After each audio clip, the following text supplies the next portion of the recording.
আসসালামু আলাইকুম। Hello everyone, সকলের কি অবস্থা, কেমন আছেন? আশা করছি আল্লাহর অশেষ রহমতে সবাই ভালো আছেন। সবাইকে ঈদ মোবারক আবারও জানাচ্ছি। আর আজকের দিনটা আপনাদের কেমন কাটতেছে? আশা করছি সবাই ব্যস্ততার মধ্যেই কাটাচ্ছেন, কারণ কোরবানির ঈদে অনেক কাজ থাকে। কারণ সকালে অনেক রান্নাবান্না করা লাগে, এরপরে গরু কাটার পরে আবার রান্নাবান্না করা লাগে, তো অনেক কাজ এইসব নিয়ে। তো আমারও আসলে অনেক ব্যস্ততা। সকাল সকাল উঠে আগে সেমাই, তারপর নুডলস, পাস্তা এগুলো করছি। ওগুলোর আর আসলে ভিডিও তেমন একটা করা হয় নাই।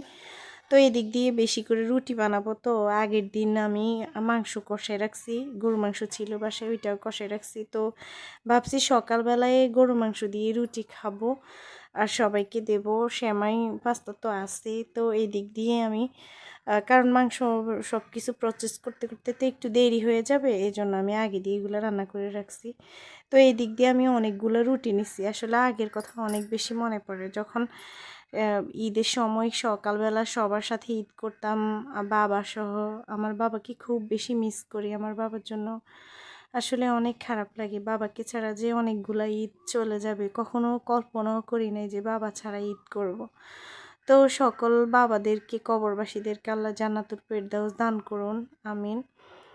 আর এদিক দিয়ে আমি আসলে আম্মু বলছে সকালে একটু ভাত খাবে বেগুন ভাজা দিয়ে, তো আমি সকাল সকাল আবার বেগুন ভাজাও করছি। আসলে যখন আমার আম্মু কোনো কিছু রিকোয়েস্ট করে, বা আমার রিলেটিভের মধ্যে কেউ আমার কাছে কিছু খেতে চায়, আমার কাছে ওইটা কখন যে আমি খাওয়াবো ওইটা চিন্তা থাকে। কারণ আমার বিবেকে মনে হয় যেন একটু বাদে যে আমি কেন এটা করতে পারলাম না, কেন আমি এটা খাওয়াতে পারলাম না। তো আমি যদি যে জিনিসটা আমার কাছে কেউ খেতে চায় ওইটা আমি করতে পারলে আমার কাছে অনেক ভালো লাগে। তো আসলে যে কথা সেই কাজ আমি একদম করে ফেলছি।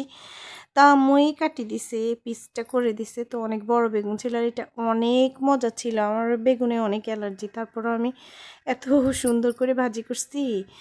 আমি তো না খেয়ে থাকতে পারি নাই, তো আমি খেয়ে নিছি। এই জন্যই তো বুঝতে পারছি যে অনেক মজাই হয়েছে। তো এই দিক দিয়ে আমরা আবার আমার শ্বশুরবাড়িতে একসাথে কোরবানটা দিই সব সময়। তো আম্মু আবার বাড়িতে দেয় আর কি।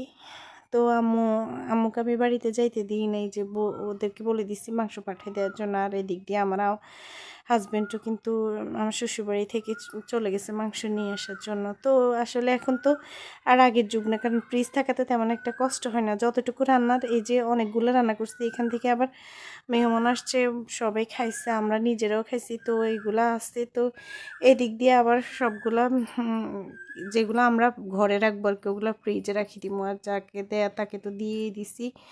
তো এইগুলো আমি আসলে ফ্রিজে রাখি দিব। অত বেশি ভিডিও নেওয়া হয় নাই। সবাই ভালো থাকবেন। আল্লাহ হাফেজ।